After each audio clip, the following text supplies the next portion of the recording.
Good morning, Ian Crouch with your 8:30 Hunter News update.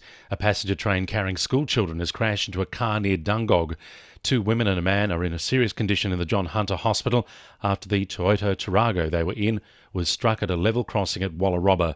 The train driver and his 9 passengers escaped injury. Investigations into the crash are continuing. Port Stephens MP Kate Washington is accusing the government of sidestepping a public high school in Madawi by announcing funding to upgrade Irrawang and Hunter River high schools.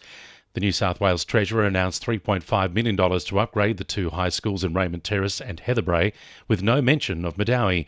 Kate Washington says while the upgrades are needed, it's all smoke and mirrors. Those upgrades are desperately needed, but I want to be absolutely clear that this government's intention is to squeeze more students into those schools to avoid ever having to build a public high school in Madawi. A Cessnock prison guard who allegedly tried to have sex with a female employee has now been charged. The 59-year-old has been suspended by corrective services and is due to front court today. Police will allege he attempted to instigate sexual activity with a colleague in April and inappropriately touched her on a number of occasions. The University of Newcastle is cutting around 60 jobs after signing off on a new schools restructure, saving $20 million a year. The Tertiary Education Union says some jobs were saved during the consultation process, but many staff will be forced to reapply for their jobs or opt for voluntary redundancy. 150 full-time equivalent positions will be cut, but 92 new roles will be created. Meanwhile, Paul Jeans has been reappointed as Chancellor of the University after Mark Vaile decided not to take up the role. Puppy scams are on the rise, according to New South Wales Fair Trading, with Hunter residents reminded to remain vigilant for scammers. Puppy scam complaints doubled in 2020 as demand skyrocketed due to travel restrictions, and Fair Trading has received almost the same level of complaints this year as they did in 2019. Director of Issues Resolution and Advisory Services, Kathy Townsend, says scammers face serious penalties. Certainly under the Australian consumer law, there's some fairly stiff penalties from $22,000 for individuals up to over $200,000 for corporations. But for a lot of online scammers, they remain anonymous. They're often difficult to track down. They can certainly lodge a complaint with Fair Trading through our website. They can also register the scam with Scamwatch New South Wales.